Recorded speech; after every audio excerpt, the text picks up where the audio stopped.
it's Amethyst Virgo. This video is the moon. This is about children who are moon through Libra, through moon through Pisces.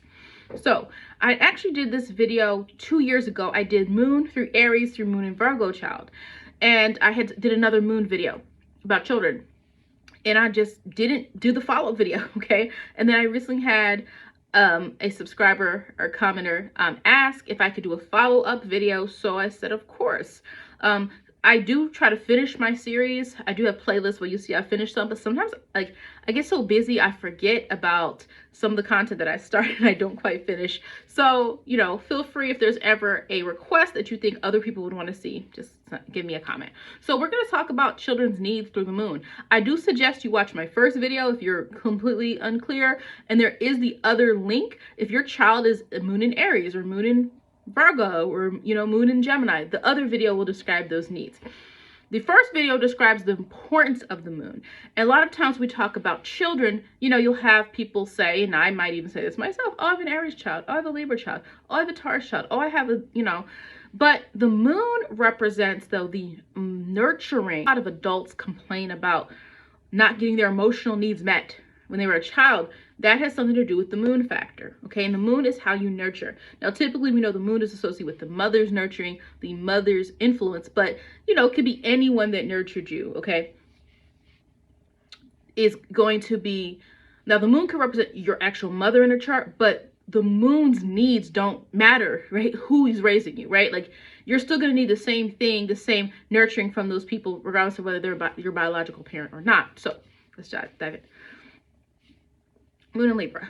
The moon and Libra child will need you to kind of explain and show them the multifaceted nature of emotions, okay? The moon and Libra child typically can have trouble discerning through certain emotions, especially when we think of this need for balance that Libra has, and how does that look when you deal with the moon. And so it is going to be important, if you have a moon and Libra child, that you are modeling and showing them the way and range in which emotions can be. Like, you might have to explain to them how each person feels.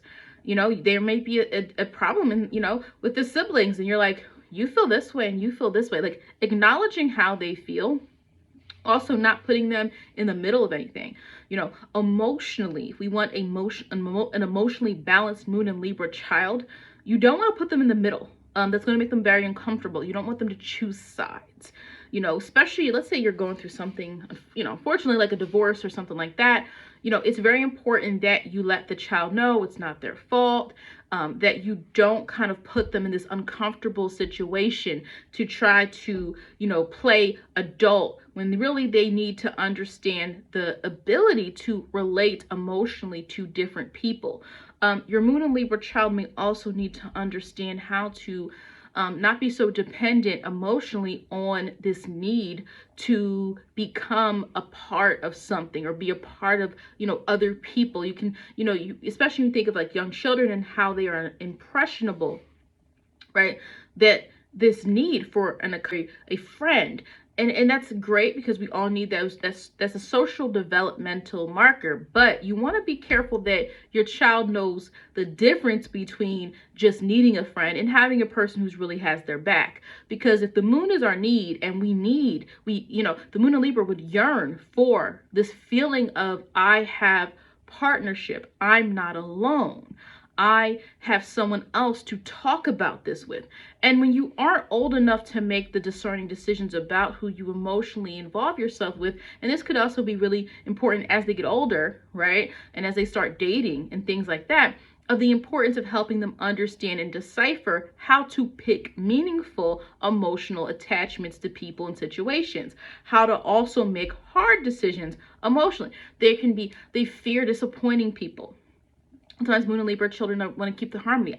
You know, they might still be playing baseball. They really want to play, they want to try out for the track team, but they've been playing baseball for so long and they're best friends on the team. And you're right, it's because the emotional it's connected to the ability to relate to someone else. But then teaching them how to center in on their own needs can be really important developmentally. Now, the moon and Scorpio child. A moon and Scorpio child's needs require you to understand to give them time to process and share what they want to share.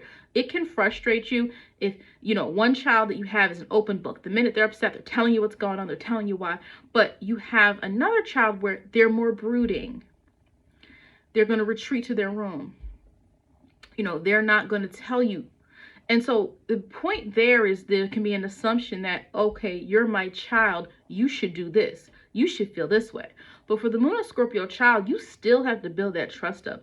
And I know that that can be so hard for parents to have to deal with, is the fact that with the Moon and Scorpio, like, regardless of being family, you still, I'm not going to be vulnerable to you, because I still need to see that you can be trusted. And I don't think a child can verbalize that. That's what's going on. But that's kind of the process energetically of what's happening. So the more they trust you, the more you follow through, the more you do those things. Like, they might need time. Give them that time. Give them that time to process and like make a little bit more decision about how they're feeling. And then you're going to be able to see that they might open up a little bit more to you. But the Moon and Scorpio child can be very perceptive. They know what you're doing. They see if you're treating this child this way and this child that way. And maybe there's a reason for it. Maybe the kids have different needs. But for the Moon and Scorpio child, like, it's about this tailoring to what their developmental stage is. It is about when they see that you are allowing them to become who they are. Remember this idea of Scorpio and transformation, and how for Scorpio, that's a way to get that trust, is a child, like, you're allowing them to kind of become what they're going to be. You're allowing them that time. And so the biggest thing I would say here with the Moon and Scorpio child is about allowing them to, and I know it's kind of hard, but you're allowing them to kind of come to you when they're ready to come to you, right? It's also about not shutting them down, because if they open up to you and you go off, you know, you shut them down. If they're like, you know what, I feel this way. You have to navigate that in a very sensitive way, because then that can be like, you missed your opportunity, right? They don't trust you anymore. You can't have the Moon and Scorpio child that attaches more to one parent than the other based on what their needs are, right?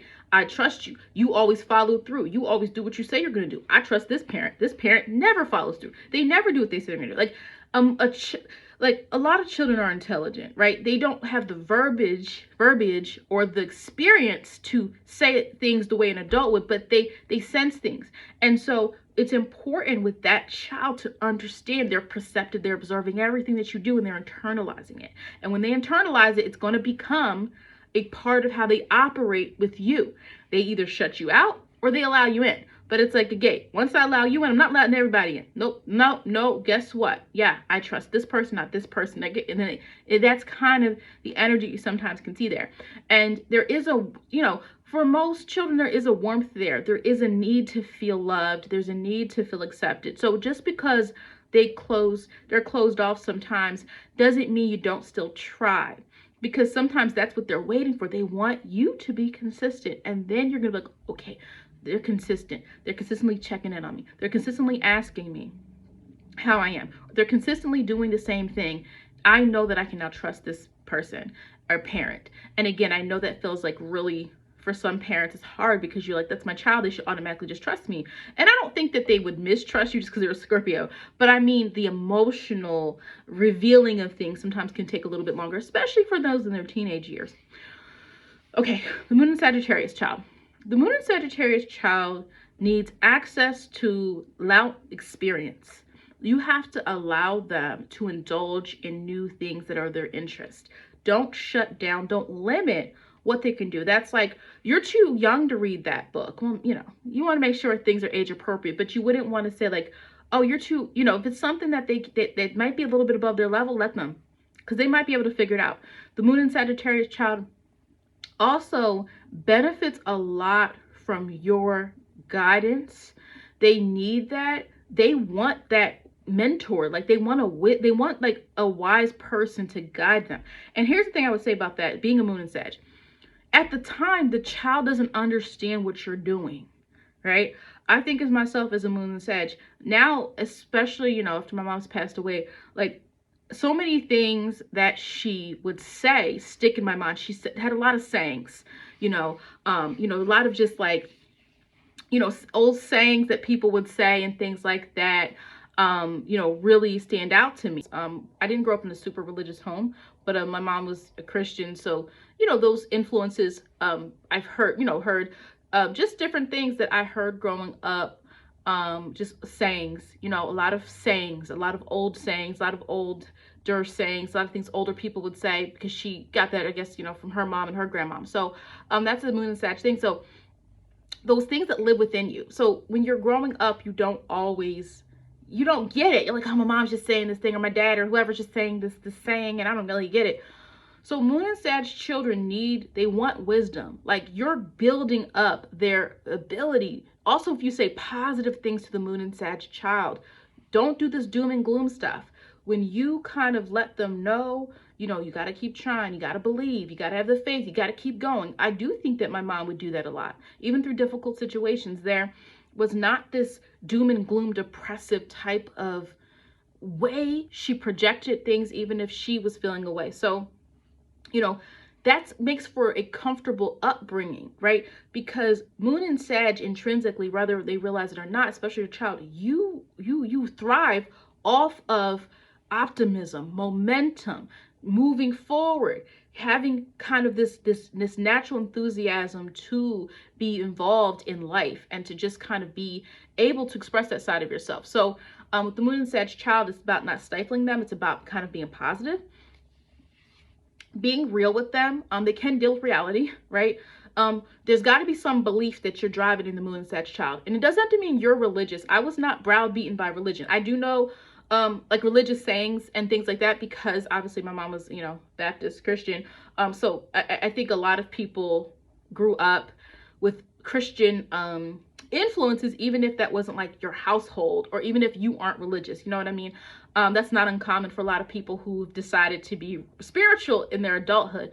But like there has to be some belief system in how you treat people, how you look at the world, how you do things. It's going to shape them, and it's going to make them feel more ability to live within their truth and be their authentic self, and not feel like they have to run away as much as you. If you're trying to restrict a Moon and Sag child from experiencing the world, learning the world, when I was ready to go to college, my mom didn't tell me where to go. I told her where I was interested in going. And, when I chose my school, drove up there to see it and stuff like that. Like I was not told I had to do things a certain way. And again, that's a stereotype of Virgo. Oh, you have a Virgo mom. Now, don't get me wrong. She would say, oh, your room isn't clean enough. It should be like this and that. And I'm like, what are you talking about? I think it's clean. But in life type themes, I was never restricted or told I had to do things the way she did it. And so with the Moon and Sag child, you got to trust your child. You got to trust your child to define their own truth for themselves. But when they're kids, you're guiding them. You're planting those seeds. You are giving them hope in what life should be. Because then if you're doing that and you're also giving them structure, they're going to then find their purpose, and they're going to feel more, they're going to have more of a path, rather than being a person who just wants to go with the flow, do whatever they, Moon and Sag without a purpose, Sag without a purpose can wander everywhere, okay? Now, I went a little bit longer with that one. I am a Moon and Sag, so I had to talk a little bit more about, that experience. Again, my moon was also in the 4th house, so of course, my mom was going to be an influence in my life, like a major influence, so people might have a different experience with that. But let's go. So, Moon in Capricorn. The Moon in Capricorn child. Well, you are preparing them for understanding how to be, how to see things all the way through. They want to feel like they are achieving. Yes, you have to allow them to see small wins. Not doing that can lead to you having a child that in adulthood is searching all the time for some level of acknowledgement, because you didn't give it to them when they were younger. And this kind of, the Moon in Capricorn child can also be a little, they can sometimes be a little, how does the word, I can say this, you got to be careful. There could be some negativity there. They could be down on themselves. There could be some negativity. There can be some self-defeatist attitudes, because you have the moon in fall. I mean, the moon is in detriment the moon is in detriment in Capricorn. And so that so doesn't mean it's bad for you, but it does mean that the natural emotions are settled in a sign that is more about tradition. It's about structure. It's about doing things the right way. And so if they're doing things the right way, there's always this need for approval. So sometimes you do need to allow the Moon and Capricorn child to see the small wins they do. Give them accomplishments. So it's not just about, oh, you got the A on the test. It's, wow, I really appreciate how you've been responsible lately and coming straight home to do your homework. Instead of, you won that game. It's, I really appreciate, yeah, you've been getting up earlier to practice.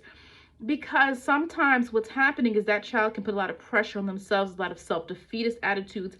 Capricorn energy in general can be very mature at a young age. So wherever Capricorn is in your chart, it could be where you were a little bit mature. You kind of knew something ahead of time. It was something that you gravitated a little bit more to. The Moon in Capricorn child also deals with rigid structures. So it's very important that you are helping them understand things that don't go their way or things that can disrupt structure. Moving can be incredibly hard for a Moon in Capricorn child because they're attached to, okay, especially if all the family is somewhere, they're attached to that. And now you have them going somewhere else where they have to build up. Capricorn builds up, okay? The Capricorn is time. It's time. Taurus builds up as well with the resource, but time. And so what you're doing here is like, that can be very difficult for a kid, especially let's think of a teenager who's like been getting good grades, you know, athlete or something like that. And you're like, oh yeah, we're moving across country. Well, now they feel like their identity and their sense of success and their sense of safety and their image and who they are is now, you know, in jeopardy. The Moon in Capricorn person as well, like you have to be aware that they're going to take things very personally as a child, and it becomes their truth. Whatever happens to them in childhood becomes their reality. And when something becomes your reality, you have to be careful because this can now become something that is affecting their relationships in adulthood. If they grew up and this is how the family was, they assume that's what family is. If they grew up and they saw a loving family, they're now following that tradition of thinking that's what a family is. If they saw abuse, then they're now following that tradition of what it is.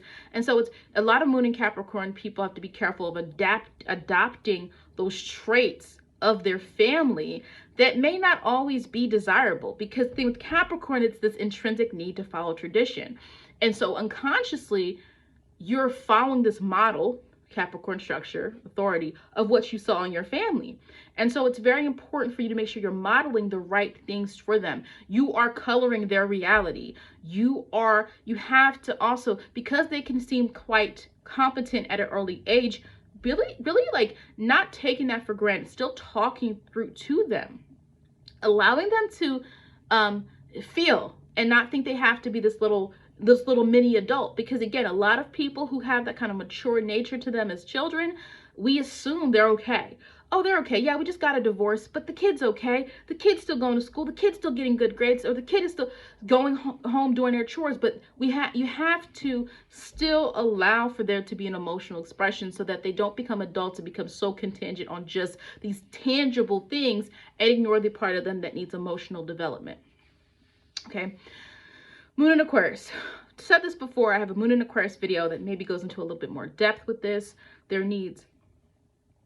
They need to be validated for what makes them different, you know, so that way they don't go searching for validation in groups. And sometimes groups are good because it can, you know, especially if it's like a good group of friends or a good group of like, they're involved in ballet, karate, dance, I don't know, cheerleading, chess, I don't know, whatever your kid, you know, they're involved in something, Girl Scouts, Boy Scouts, whatever's still around. That could be good. But if they follow a group, because when we're talking about children, we're talking about before the age of maturity. We're not talking about you at 35 or 22 or 28 as a Aquarius Moon. We're talking about the child. And so the child need is acknowledge me for what makes me unique and different. I've said this before, I'll say it again. Many people I know who Moon in Aquarius, and I know quite a couple, they always feel different from their siblings in some way. There's always something that stands out between them and their siblings. And sometimes this can be something internalized, and it's internalized to the point where there is this need to go outside of that family to then find that acknowledgement that they did not get from their family. And so you got to learn to see the good or the positive in that. You can't be like, you know, and I get it, you know, it's hard raising kids, and you want them to be successful. You put a lot of pressure on them sometimes, but it can be like, Oh, why can't you just be like your brothers? They are doing this and that. But are you noticing this Moon in Aquarius child has other skills that are good that you could be developing instead of telling them they're not like their brothers, right?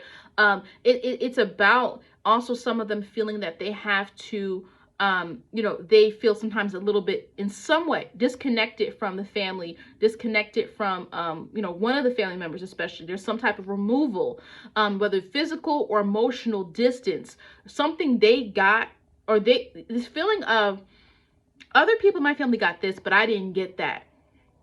I didn't get that, right?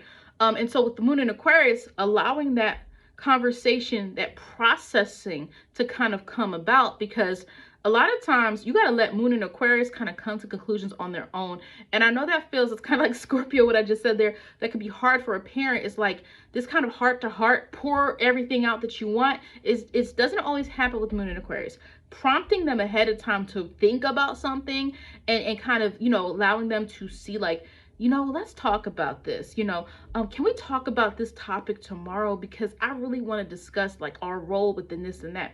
And really with the Moon in Aquarius child is allowing them to understand that they can be seen in ways that aren't this normal type of thing, right? Because especially if you have a parent that kind of picks favorites, or a parent that kind of can kind of make them feel the odd one out, you kind of got to find a way to bond with them if you don't naturally do so. If your other 3 kids are just like you, or your other 4 kids are doing everything you want, or your other kid is doing this, it's like, it's almost in a way you got to search for what that Moon in Aquarius kid wants, likes, or is like, and really allow them to get that, because otherwise there's a searching. It's a searching. The Moon in Aquarius goes to groups. It goes outside of its home. It goes outside to find. And if it attaches to theories, this is where you can get some people involved in cults. You get some people involved in, friend groups they don't really need to be around because they're trying to find a way to bond with people because they didn't get it in their childhood. This is where you can find people in toxic relationships because they're searching and trying to find a place where they belong because there was no validation of that in their childhood. So again, it's not about letting a kid do whatever they want, but it's about knowing that their experience with you as a parent might be different, and really keeping track of that and noticing that and having those conversations with them. And sometimes parents can be a little offstandish, right? To an Aquarius kid, like, you're different and I don't know how to handle you. I don't really know how to handle you. So, and because they don't always emotionally show it as openly, there can be this kind of leaving it to be. You don't want to talk about it. And then they grow up and all of a sudden they have this resentment because there was no type of, time taken to really have these moments, this heart to heart, to see how they really feel. So really it's about acknowledging what's different about them and nurturing that and allowing them to feel accepted, even if they somehow veer away from what you are. Okay. Let's see. And the thing about the Moon Aquarius, last thing, is they also feel this obligation to the family a lot of times. So therefore it can be like really hard for them because they might be like, I can't stand my family, but they still going to do things. But that can cause resentment too. So just like, keeping an eye on that to avoid those issues coming up later in life. Moon in Pisces. I have a video about Moon in Pisces. Probably goes a little bit more in depth. The Moon in Pisces child, pay attention to nurture their need for creativity, imagination, nurture, like play along a little bit, and by play along a little bit, it's like, yeah, I mean, I get that it's kind of weird if it's like someone has an imaginary friend type of thing, but it's like, let them know it's okay to be creative. If you have them, if they're drawing, and validate that, if they're drawing, but you really want them to be doing their ABCs, validate the drawing and then move on to the ABCs, right? Like so many times the Moon in Pisces is so sensitive. And that could be good because there's a natural need to connect. There's a natural need to be seen. Pisces energy can already feel completely disconnected from the way the world works because Pisces energy is about this imagination, creativity, spiritualism, those types of more sensitive topics, universalism. And so when you get into this world of rigid standards and expectations, it can be more difficult for them to really feel that they are supported. And so if your child is a moon in Pisces, you need to really support their sensitivities, validate it. Now, you might say, well, wait, what if my child is too sensitive? It is your job to show them how to deal with the world around them. You can't let the world mold a moon in Pisces or Pisces, right? For that fact, you can't let the world around them mold them, because the world around us doesn't value sensitive people. It doesn't.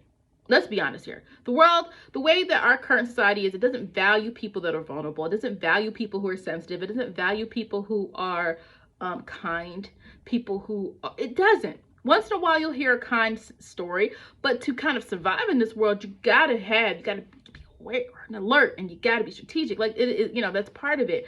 And so for the moon in Pisces child, is about validating that, not letting them lose that spark, that kind of hope, and that kind of faith, and that kind of belief and human part of themselves, but also guiding them in ways to help them navigate sensitivities and helping them see the reality of their situations. That can also be really helpful, because you can have a child or person who becomes too dependent on suffering, too dependent on losing and loss, and they lack the ability to deal with the reality of what's around them, and then you get the pity party stuff. Whereas you can also, if you nurture them, you get an empathetic person.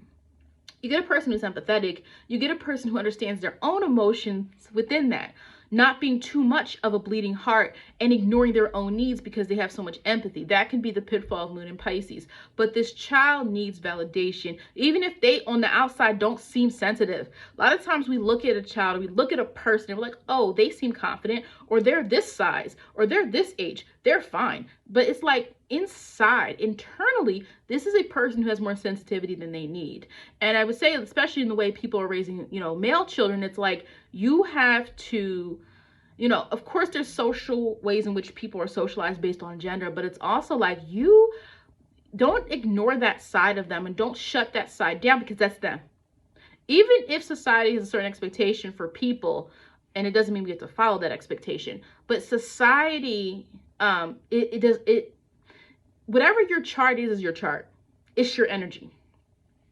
When we allow too much outside influence that's negative, that is where it kind of distorts that energy. And then the moon in Pisces becomes, again, I'm suffering. It's all about me. Nobody cares about me. And if that's got some other stuff in the chart, that can be somebody that's a little bit more unstable, that can cause some issues. So it is important when you see this moon in Pisces energy to tailor it, to acknowledge it, to embrace it. If they're creative, if there's something that they are really into that is positive and it's not which everyone else is into, that's fine. Like, let them develop that, appreciate them, teach them kindness, validate their humanity, validate the fact that they, like, praise them for that, because you don't want them to get into the world where other people are telling them it's weak to be a kind person. You as the parent can shape them and like, wow, that was really nice what you did. You didn't, well, it was nice that you did that, right? Or that was a good thing you did, right? And allowing them to realize like being good is okay, because guess what? Society will tell you you have to be cutthroat, you have to be savage, you got to do all these things other people are doing. And a lot of times people who aren't comfortable with their sensitivity, their emotional side, will adapt to the people they want validation from. So it's very important when you have a moon in Pisces child to nurture that part of them, to develop that spiritual side of them, develop the side of them that is positive, but also teach them how to advocate for themselves, and also teach them the reality and the boundaries, teaching them boundaries where, there are ways in which you can't do everything for everybody or be everything for everyone. So